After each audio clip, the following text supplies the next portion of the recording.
A paz do Senhor Jesus, professores da Escola Bíblica Dominical da classe de adolescentes. Nós estudaremos hoje a lição de número 6, temos como título Aprendendo com a Carta de Tiago.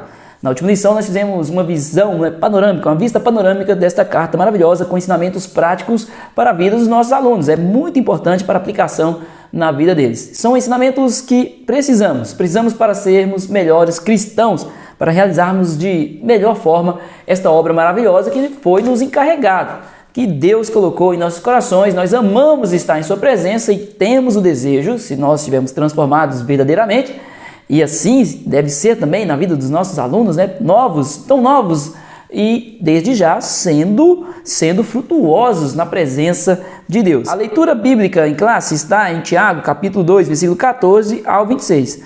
A mensagem central, Tiago 2,17. Portanto, a fé é assim, se não vier acompanhada de ações, é coisa morta. O professor tem 3 objetivos para que possa se ater em sala de aula ao ensinar aos seus alunos. E aqui temos na lição objetivos: ensinar que a fé precisa ser traduzida em ações concretas, destacar a importância do autocontrole na fala, estimular o relacionamento com Deus.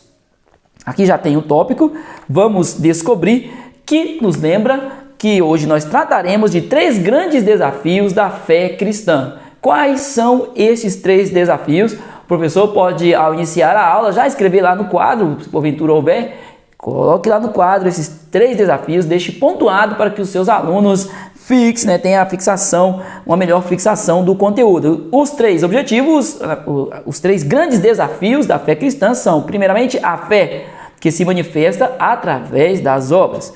E segundo, o controle necessário da língua e a importância de nos relacionarmos com Deus.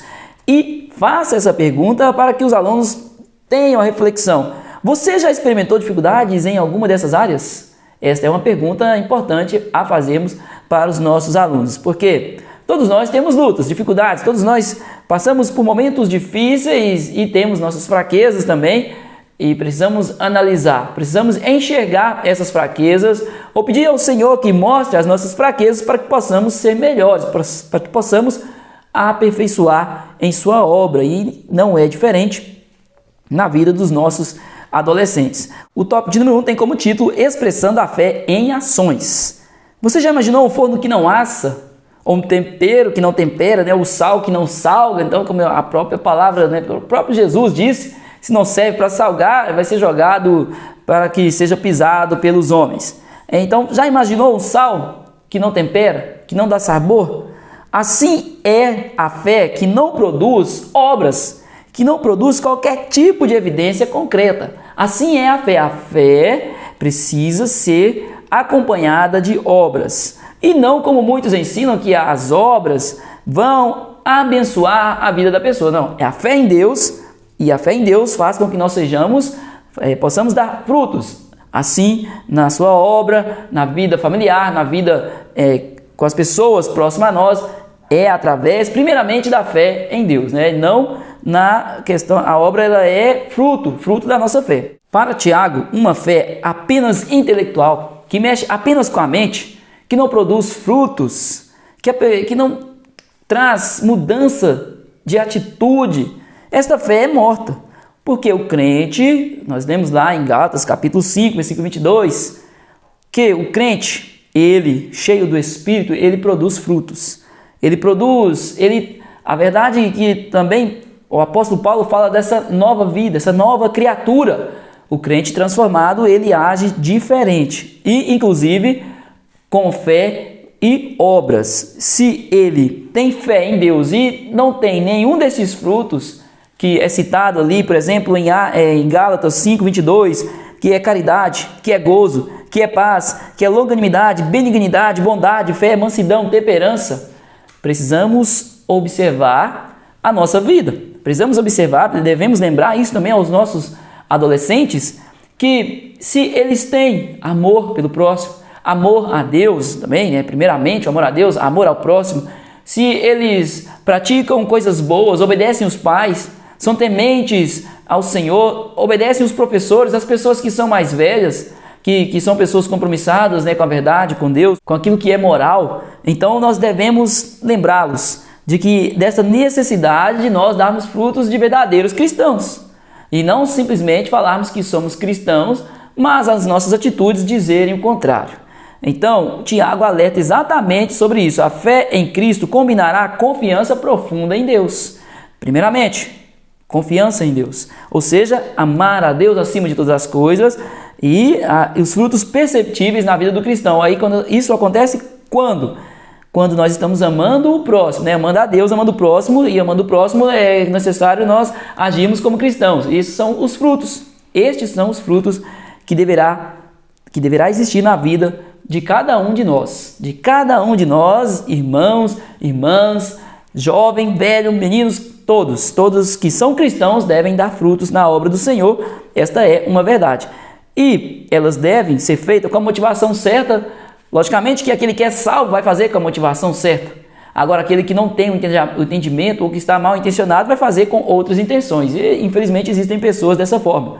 Mas nós precisamos lembrar que o verdadeiro cristão, ele, além de agir aqui como cristão, ele precisa ser cristão verdadeiramente para agradar ao Pai, porque Jesus um dia virá para buscar a sua igreja, e nesse dia vai ter um acerto de contas, de acordo com a atitude, de acordo com as nossas escolhas, de acordo com as escolhas que os nossos alunos fazem na sua vida, na sua rotina familiar, na escola, por onde eles passarem.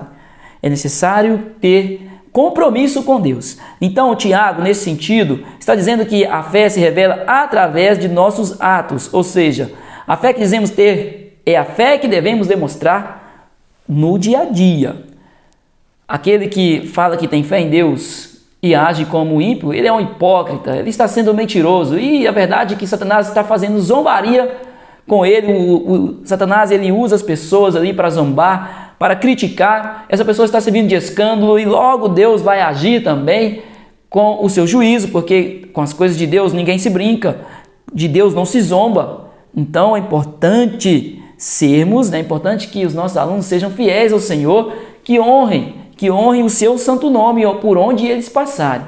As pessoas que nas escolas, nas faculdades, na faixa etária, nas escolas, ou o meio onde eles vivem, nos cursos que eles fazem, provavelmente as pessoas ali já saberão que eles são cristãos, por causa de algumas atitudes, ou por causa dele mesmo falar, do adolescente mesmo falar que ele é cristão.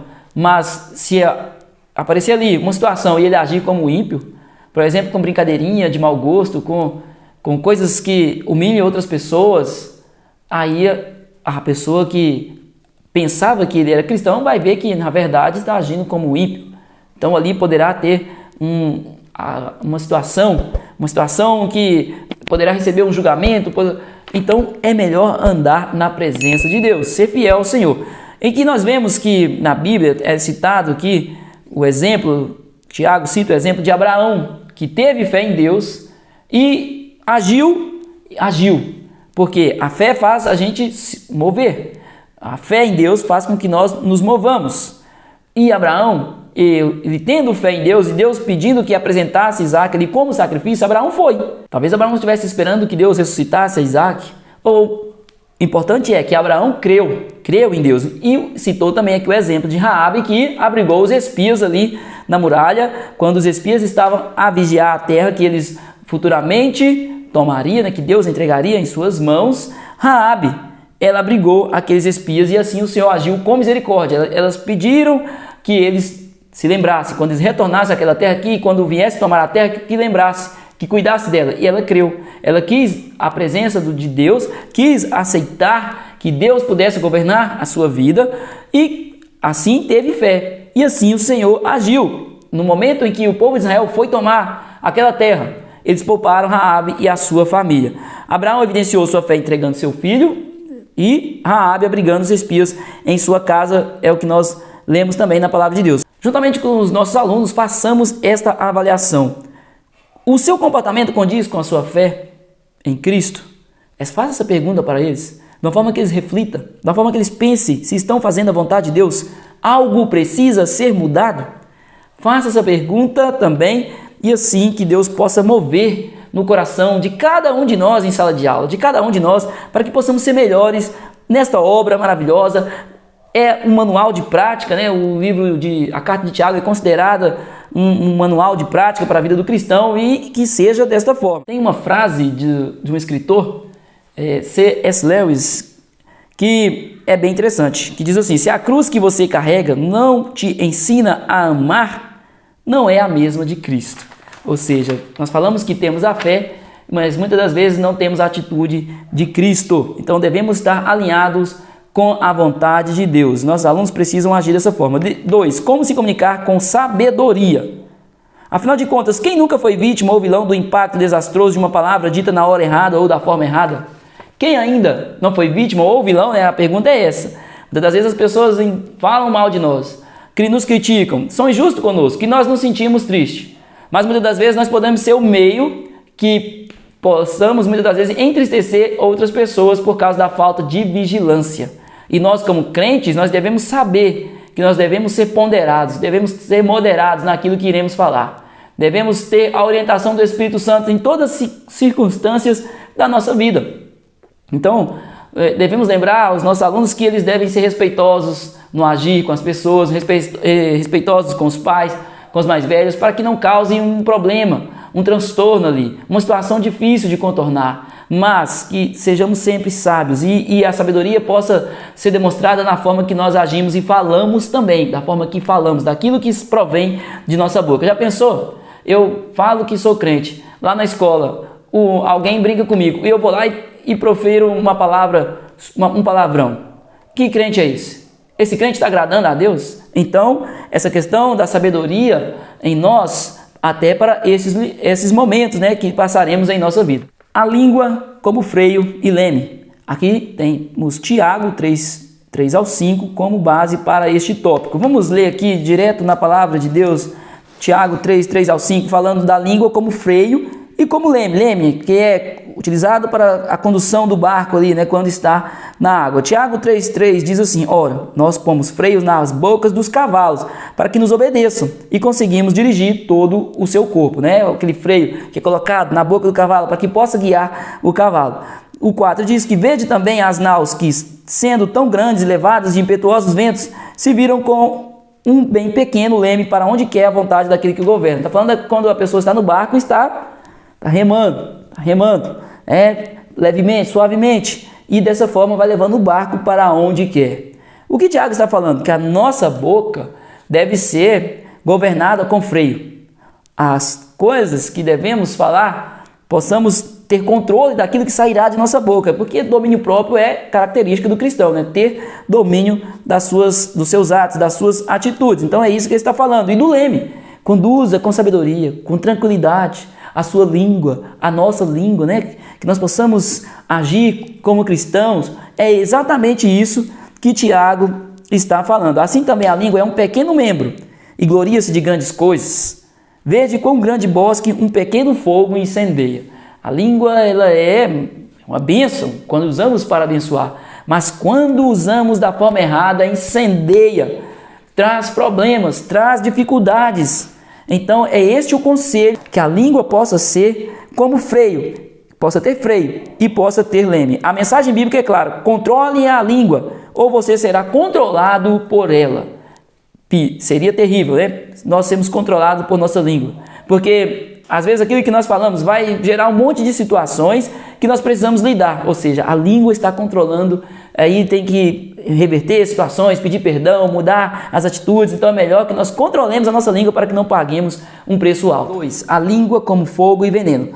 Temos como base Tiago 3, 6 a 8. Vamos observar, a língua também é um fogo, como mundo de iniquidade. A língua está posta entre os nossos membros e contamina todo o corpo. Todo o corpo pode ser contaminado por uma palavra que muitas das vezes nós proferimos. Uma atitude, se alguém nos afronta e respondemos mal, às vezes falamos uma palavra que não deveria sair da nossa boca. E esta palavra vai contaminar todo o nosso corpo, vai nos tirar da presença de Deus, vai nos afastar da intimidade com o Senhor. Por quê? Deus, ele age em quem é luz. Se nós dermos espaço para as trevas, Deus não estará em nós. Então ela contamina todo o corpo, inflama o curso da natureza e é inflamada pelo inferno. Até o curso da natureza é capaz de inflamar, de mudar a situação. É como um grande líder, um líder de um país, de uma nação, por uma palavra, por palavras ali que ele fale em determinado momento, pode fazer com que desencadeie uma guerra, uma peleja, que ele deva enfrentar. Guerra, até mesmo guerras, falando de poderios militares, de níveis catastróficos, onde muitas pessoas poderão morrer, o povo poderá morrer, ter perdas, baixas e muitas situações por causa daquelas palavras ali proferidas. Então, exatamente, a Bíblia é tão clara, ela é tão... E Tiago aqui ensina de uma forma tão prática, porque os exemplos são bem claros para nós. E podemos aplicar de uma forma bem tranquila em sala de aula e importante nas nossas vidas. E continuando, porque aqui vai do 6, 7 e 8. O 7 diz: porque toda a natureza, tanto de bestas, feras como de aves, tanto de répteis como de animais do mar, se amansa e foi domada pela natureza humana. Mas nenhum homem pode domar a língua. É um mal que não se pode refrear. Está cheia de peçonha mortal. A língua, quando nós não observamos, não nos controlamos, pode ocasionar feridas, pode machucar as pessoas, pode trazer situações e vivemos em comunidade. Muitas das vezes aquela situação pode vir toda para que nós possamos depois ter que corrigir, ter que pedir perdão, contornar aquilo. Então, por isso que Tiago fala, que a língua está cheia de peçonha mortal. É do homem. A partir da queda do homem, ali em Gênesis, quando nós lemos, o mal entrou no mundo. E uma das coisas que temos que controlar é a questão da língua, da reclamação, da murmuração.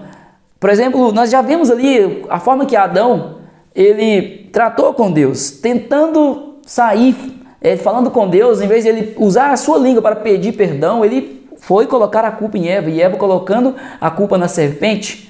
Nós vemos também até o exemplo de Caim, a forma que ele responde a Deus, quando Deus pergunta onde estava o seu irmão, a forma que ele responde a Deus é a questão da língua.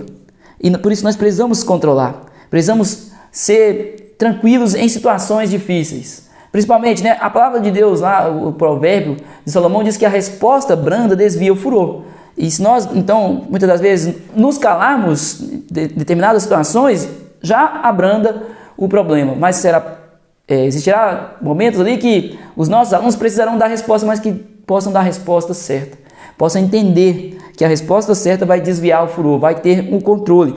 Aqui o final deste tópico, desse subtópico: não permita que ela seja utilizada para propagar ódio, preconceito, calúnia, inveja ou qualquer outro pecado. Esta é a peçonha, o veneno da serpente que Tiago está falando. O subtópico 3 diz que a língua como fonte e árvore. Isso nós vemos aqui em Tiago 3, 9 ao 12, vamos meditar aqui. Com ela bendizemos a Deus, com a língua bendizemos a Deus, e com ela amaldiçoamos os homens, feitos à semelhança de Deus. Isso depende da nossa escolha. O que é que você quer fazer? Pergunte aos alunos, o que é que você quer abençoar ou amaldiçoar com as suas atitudes, com aquilo que provém da sua boca? De uma mesma boca procede bênção e maldição. Meus irmãos, não convém que isto se faça assim. De uma mesma boca não pode proceder bênção e maldição. Ou nós somos crentes, ou nós estaremos à mercê do inimigo. Então, que nós possamos levar esse entendimento, que a boca do crente, do cristão, que os nossos alunos entendam que a boca do cristão, a boca tem que estar limpinha e boca fechada também, em vez de murmurar, guardar, usar esta língua para abençoar a vida das pessoas, para fazer algo bom. O 11 diz: porventura deita alguma fonte de um mesmo manancial água doce e água amargosa? Meus irmãos, pode também a figueira produzir azeitonas ou a videira figos? Assim tampouco pode uma fonte dar água salgada e doce. Seja o seu agir, sim, sim, não, não. Jesus falou dessa forma, nós temos que ser convictos daquilo que nós seguimos. Precisamos ser convictos de que somos servos de Deus e que precisamos realizar a sua vontade. Vamos para o tópico 3, mas antes eu vou pedir ao professor que deixe o seu likezinho aí, se inscreve no canal, compartilhe o vídeo também para mais pessoas que precisam ouvir a palavra de Deus, essa palavra, falando sobre a língua. Talvez você conheça alguém que precise. Eu preciso, estou falando por mim, eu preciso sempre saber, o que vou falar, Então eu tenho que pedir a Deus, Senhor, sabedoria. Todos nós precisamos dessa palavra, a verdade é essa, Todos nós temos língua, então que nós possamos controlar aquilo que provém, aquilo que sai, em nossas bocas. O tópico 3, atitudes de adolescentes vitoriosos. A carta de Tiago diz que quem quiser ser amigo do mundo se torna inimigo de Deus. Deixe bem claro para o seu aluno que quem quer servir ao Senhor não faz a vontade do inimigo. não anda conforme o inimigo propõe aí para aqueles que estão vivendo em pecado. O inimigo fala para aqueles jovens, adolescentes: o importante é que vocês sejam felizes, façam o que for preciso, mas o importante é que vocês sejam felizes.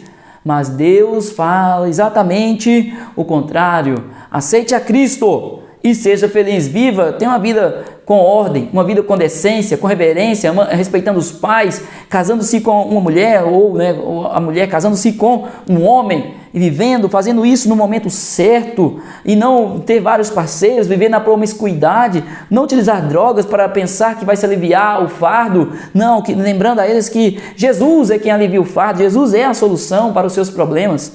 É isso que eles precisam entender. Quem quer ser amigo do mundo se torna automaticamente inimigo de Deus. Você quer ser amigo do mundo, você não é amigo de Deus. Não tem como, né? É como dizia um hino antigo do cantor Jair Pires, né? Crente Reimundo, um pé na igreja e outro lá no mundo. A verdade é que esse crente aí, ele não é crente, ele está descrente, está desviado, ele está andando. É incrível, né, meus irmãos, que nós como cristãos, ou nós somos cristãos, ou somos cristãos. Agora, o ímpio, muitas das vezes, acha que está servindo a Deus com um pé lá no mundo e um pé na igreja. Ele pensa dessa forma. O cristão, ele tem até esse entendimento, porque o Espírito Santo alerta. Alerta, este caminho aí é um caminho ruim. Crente não anda por este caminho. Crente é crente. Crente faz aquilo que está aqui, na palavra de Deus. E o ímpio, muitas das vezes, se engana. Cegueira espiritual, né? A cegueira. Eles têm a cegueira espiritual, achando que, eu vou viver uma semana ali da forma que eu quiser, fazer o que eu quero. Domingo eu vou na igreja, chega lá, Deus vai... Mas não é assim, né? Nós temos que ter uma vida de compromisso. O crente, ele passa pelo processo de transformação e assim age conforme a vontade de Deus continuamente. Terá os seus momentos de luta? Terá. Né? Nós somos pecadores, mas pecadores arrependidos. Submeter-se a Deus. Aqui nós falaremos aqui de 4 atitudes para que nós possamos ter um compromisso com Deus. Primeiramente, submeter-se a Deus. Entender que Ele é soberano, que Ele detém o poder de tudo, que Ele governa o mundo, que Ele cuida da família, que Ele abençoa, abre a porta do emprego, que Ele traz tudo aquilo que nós necessitamos, que Ele muda as circunstâncias para abençoar cada um dos nossos alunos em cada momento de sua vida. E resistir ao diabo. Resistir ao diabo. O inimigo, ele põe tentações, problemas em nossa caminhada, situações para que nós possamos cair, armadilhas, lançando as suas setas, entristecendo muitas das vezes os nossos corações com ataques, mas nós possamos resistir clamando o sangue de Jesus. Ensine os seus alunos que eles podem clamar o nome de Jesus em todo o tempo. Se necessário, clamar Jesus, clamar o nome de Jesus, porque Ele vem, porque Ele é o nosso amigo verdadeiro, que está o tempo inteiro conosco, que está o tempo inteiro com os nossos alunos, e Ele vem com a misericórdia dEle maravilhosa, com a providência, com a provisão, com o cuidado, com o seu amor. Jesus vem imediatamente porque Ele nos ama. É importante que eles entendam isso, que são servos do Senhor, que Jesus morreu na cruz para salvá-los, para libertá-los e para dar a paz. E muitas das vezes nós teremos momentos de luta, momentos de angústia, mas aí que está. Precisamos lembrar, somos cristãos. Jesus morreu para me dar a paz. Eu vou clamar Jesus. Jesus, vem aqui, Jesus, me ajuda, tem misericórdia de mim. Clame humildemente. Que ele possa clamar com humildade, reconhecendo que é totalmente dependente de Deus e não clamando com arrogância. Que Deus, Jesus é nosso Deus, Jesus também, Jesus é Deus, agiu com amor e misericórdia, morreu na cruz de uma forma tão, entregou tudo por nós. E nós possamos agir com humildade e devoção, adoração ao Deus Todo-Poderoso. Aproximar-se de Deus é também uma das atitudes para que nós possamos firmar este compromisso com Deus, de servi-lo, aproximar, orar, buscar, jejuar, ir à igreja, amar a Deus, amar o próximo. De todas as maneiras que você puder agradar ao Senhor, faça isso, que os nossos alunos possam fazer desta forma. E, por último, humilhar-se perante Deus. Humilhar-se. Lembrar que é totalmente dependente dele e que precisa do Senhor para trilhar esta caminhada que muitas das vezes muito dura, muito difícil, muito sofrida, mas Deus está conosco em todas as circunstâncias. Amém? Que Deus abençoe em nome de Jesus, meu amado irmão, minha amada irmã também, que está aí assistindo esse subsídio. Agora nós vamos aqui para a dinâmica, que eu separei uma dinâmica bem legal para o professor realizar em sala de aula. O título da dinâmica é O que sai não volta igual. O objetivo dessa dinâmica é demonstrar como as palavras ditas não podem ser retiradas e o quanto podem machucar ou edificar. Materiais: um tubo de pasta de dente, um pratinho descartável, uma colher, um papel com versículos de Tiago 3, 5 ao 10. Um papel, uma cartolina, algo que tenha este texto. O desenvolvimento dela será: convide um voluntário e entregue o tubo de pasta de dente e o pratinho a ele. Peça que ele esprema todo o conteúdo dentro do prato. Após espremer, fala para ele, agora usando apenas a colher, colocar toda a pasta de volta no tubo. Espera ele tentar. Normalmente não consegue. Normalmente não consegue, né? Espremeu a pasta, aquele biquinho desse tamanho. Vai pegar a colher, coloca tudo aí e fora a pressão que tem dentro da pasta de dente, por exemplo. Pode usar outro objeto também, né? Não precisa ser exatamente uma pasta de dente, uma que estiver acabando aí, que também pode ser, mas para não desperdiçar, então pode ser algo parecido, mas desde que tenha este entendimento. Então diga para ele, explique a ele: assim também são as nossas palavras, quando saem da boca, não conseguimos voltar atrás. Podemos pedir perdão, mas o que foi dito já causou impacto. Pode ter ferido ou pode ter edificado. O que nós dizemos, se foi ruim, causou ferida. Se foi bom, a pessoa foi edificada. Mas aqui no caso, exatamente, né, se aplica e muitas das vezes o alerta é principalmente para quando nós falamos algo que não é bom. Porque o que é bom, né, quem é que vai ser corrigido por fazer algo que é correto? Com ela bendizemos, aqui leia com o grupo, Tiago 3, 9, 10. Com ela bendizemos a Deus e Pai, com ela amaldiçoamos os homens, de uma mesma boca procede bênção e maldição. Aplicação: a nossa língua deve ser usada para abençoar. Palavras têm poder para curar, ferir, motivar ou desanimar. Peça para os adolescentes pensarem em como estão usando suas palavras na escola, em casa e nas redes sociais. Essa parte final aqui ela é crucial, principalmente a forma que eles estão agindo em casa, na escola e agora nas redes sociais. Atenção, que o professor tenha atenção a este ponto, que é muito importante, de sempre lembrar de como eles devem se comportar nas redes sociais como verdadeiros cristãos. E a dica final: finalize pedindo para que cada um escreva uma palavra de bênção ou encorajamento em um bilhetinho e entregue a alguém do grupo. Deus abençoe, em nome de Jesus. Vou deixar a dinâmica na descrição, o PDF para baixar, e qualquer dúvida, comente. Que Deus abençoe. Até mais.